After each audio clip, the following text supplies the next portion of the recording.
요한복음 8장 간흥 현장에서 끌려온 여인의 이야기를 묵상하겠습니다. 예수께서 감람산에서 내려오셔서 성전에서 사람들을 가르치고 계셨습니다.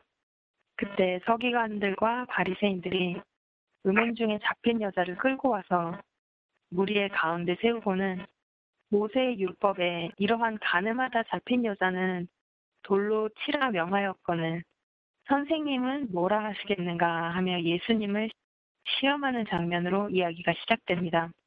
여자를 끌고 온 그들은 유대인으로서 사람을 죽일 수 없었죠. 당시 로마의 집권 아래 있던 유대 민족에게 사람을 죽일 수 있는 권리는 로마 형법으로 형벌의 절차를 통해서만 이루어질 수 있었음에도 불구하고 모세의 율법을 들먹이며 논쟁거리를 만들었죠. 예수께서 여자를 마땅히 죽여야 된다고 선언하시면 로마인들만 가진 권리를 횡령하는 자로 로마에 고소하려 했고, 만약 이 여자를 정죄하지 않는다면 모세의 율법을 멸시한다는 비난을 하려고 준비하고 있었습니다. 사실 그들이 그리로 내세우는 모세의 법에는 그런 여자를 고소할 의무는 남편에게 있었으므로 이 남편이 끌고 와야 규정에 맞는 것이었고, 남편이 없다 하더라도 이 여자와 그 가늠한 남자도 같이 끌고 와야 심판을 논할 수 있는 것이었습니다. 그들은 그저 예수님을 함정에 빠뜨리려는 의도와 자신들의 권리를 인정해주지 않으시는 예수에 대한 적대감으로 가득 차 있었을 뿐이죠. 율법의 수호자를 자청하며 정죄를 작정하고 여자를 끌고 온 유대인들, 그들은 하나님의 율법을 안오라 하면서도 이 생명의 율법의 본체이신 그분은 알지 못하였습니다. 이것이 바로 본인 스스로와 다른 이들을 사망으로 몰고 가는 1번 인간 상태인 것입니다. 고린도전서 15장 56절 읽어보겠습니다. 장망이 쏘는 것은 죄요, 죄의 권능은 율법이라. 나를 중심으로 생각하는 내 마음과 기준에 아무런 필요도 느끼지 못하고 오늘 하루를 보냈다면 나도 이 바리새인들과 다를 게 없다는 생각이 들었습니다. 예수께서 그들의 마음을 아시고 아무 말 없이 몸을 굽히시고는 손가락으로 무언가를 땅에 쓰기 시작하십니다. 참을 수 없게 된 고소자들은 그분의 문제에 관심을 기울이시도록 강력하게 재촉하였고, 예수께 가까이 다가간 이들은 땅에 쓰여있는 무언가를 보았습니다. 마침내 예수께서 일어나서 너희 중에 죄 없는 자가 돌로 먼저 치라 말씀하십니다. 그리고는 8절에 다시 몸을 굽혀 손가락으로 땅에 쓰시니 나이 많은 자로 시작하여 젊은이까지 하나씩 하나씩 나아가고 오직 예수와 그 가운데 섰는 여자만 남았더라. 네, 여기 2번 예수가 있습니다. 예수님이 하신 이 말씀은 이 여자와 그녀를 끌고 온 모두에게 양심의 심판으로 작용하였음을 볼 수 있습니다. 주위의 유대인들은 양심의 가책을 느껴 땅에 쓰여진 그들의 생애의 비밀을 보고 놀라 부끄러워 떠나갔고, 그리고 이 여자는 오랜 시간 동안 자신의 죄에 시달려왔고 끌려다녀 죄의 종된 지 오래된 여자였죠. 바리새인들이 말하는 율법은 지킬 의지도 가질 수조차 없는 죄된 상태에서 자기 스스로를 포기한 지 오래였을 것입니다. 예수께서 너희 중에 죄 없는 자가 먼저 돌로 치라 말씀하실 때 이 여자는 도망할 수도 없으며 자신이 할 수 있는 것은 아무것도 없으므로 이제 형벌대로 죽음이구나 생각하며 그 마음에서 그 죄와 함께 죽었던 것입니다. 이제 다시 예수께서 여자에게 물으십니다. 너를 고발하던 그들이 어디 있느냐? 너를 정죄한 자가 없느냐? 여자가 가로되 주여 없나이다. 이 예수님의 말씀에 제 마음에 로마서 7장이 생각나는데요.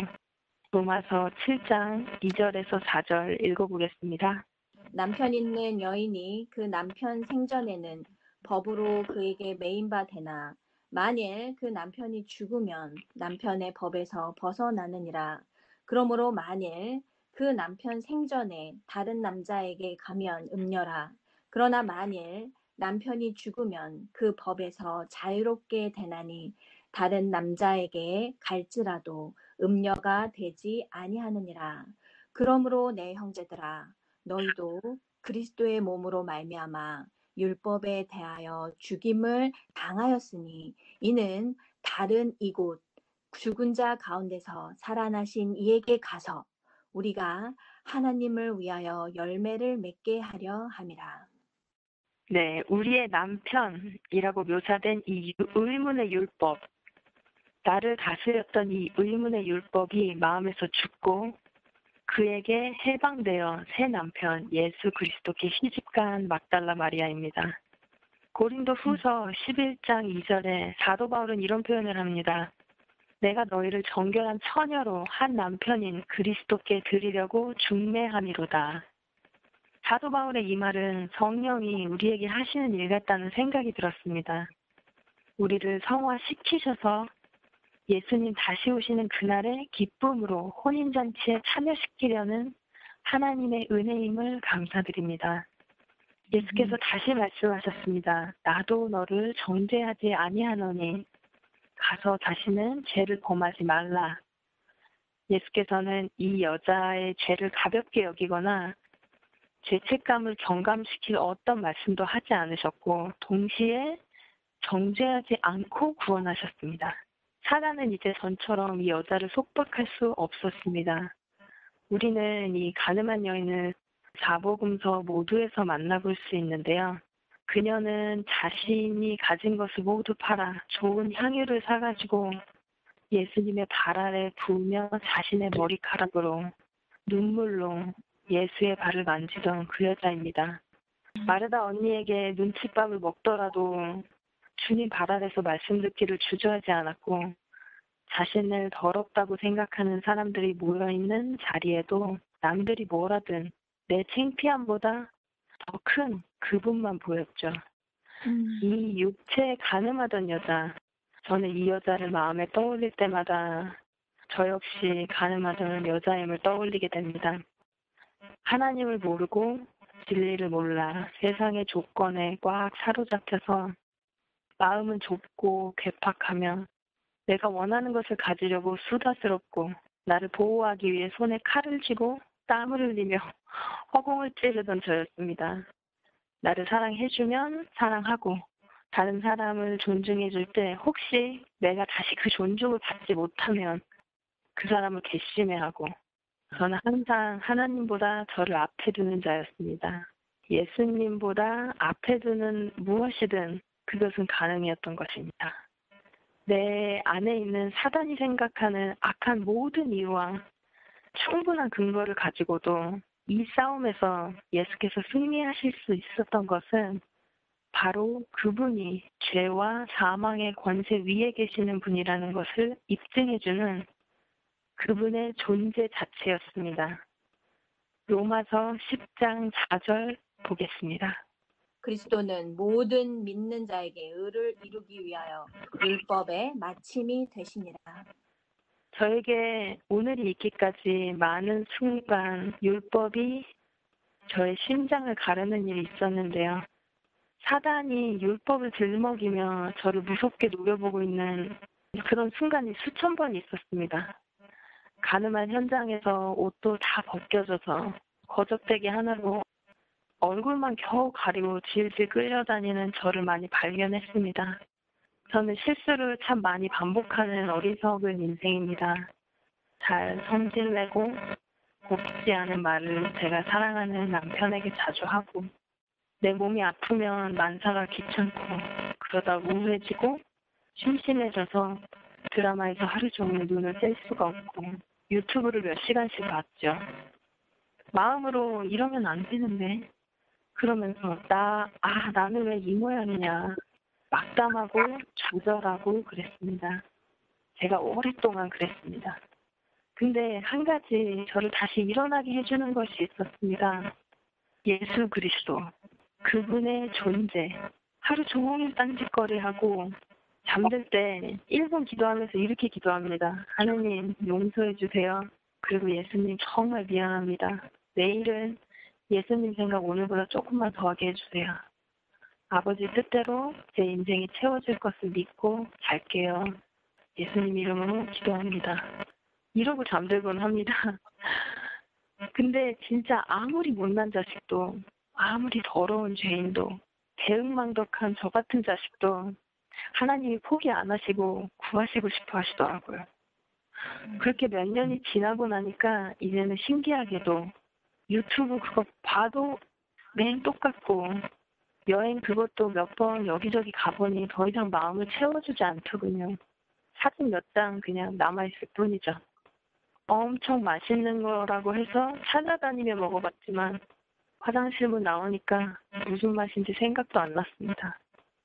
근데 이상하게 성경만, 예수님 생각만 하면 그래도 내일은 달라질 거야 생각이 들더라고요. 예수님의 존재하심을 믿으십니까? 믿으시는 줄 압니다. 그분이 존재하신다는 걸 믿는 우리들은 이 가늠한 현장에서 잡혀와서 끌려다니는 여자같이 꼴사나운 모양일지라도 그분의 존재 앞에서 분명히 변할 것입니다. 우리가 온 힘을 다해 뿌리치지만 않고, 우리가 온 힘을 다해 스스로를 믿지만 않으면 그분이 선한 양심을 일깨워 주실 것입니다. 이것은 내 상태의 문제가 아니라 그분이 그런 분이라 그렇습니다. 그걸 믿어야 한다는 걸 성령께서 깨닫게 해주셨습니다. 이제 사단이, 그러니까 나를 정죄하기로 작정한 자가 예수님 앞에 나를 집어 던질 때 나의 어떠함 때문에 그분 앞에 끌려온 저와 여러분은 그분의 어떠함으로 이 인생길이, 삶이 이미 답이 나와 있는 싸움이 된 것입니다. 이것만큼 확실한 것이 세상에 어디 있겠습니까? 우리 자신을 보지 마십시오. 내 자신과 다른 누구와도 비교하지 마십시오. 우리는 오직 그리스도만 쳐다보아야 합니다. 유튜브 아무리 봐도 구원은 없습니다. 없었습니다, 저에게는. 오늘도 그분이 가라 하는 방향으로 가시고 그분에게 집중하시려고 이 자리에 모이신 여러 집사님들과 제 마음에 그분이 임재하심을 감사드리고 또 경배합니다. 제가 다른 것은 할 수 없으나 한 가지, 오늘도 마음의 쓰레기와 잡생각들을 가져가시라고 기도드리고 새 마음과 새 양을 달라고 구할 수 있는 여러분과 저는 하늘의 특권을 누리는 사람들입니다. 오늘도 승리하시는 하루 되실 것을 믿고요. 제가 이 시간은 줄이겠습니다. 감사합니다.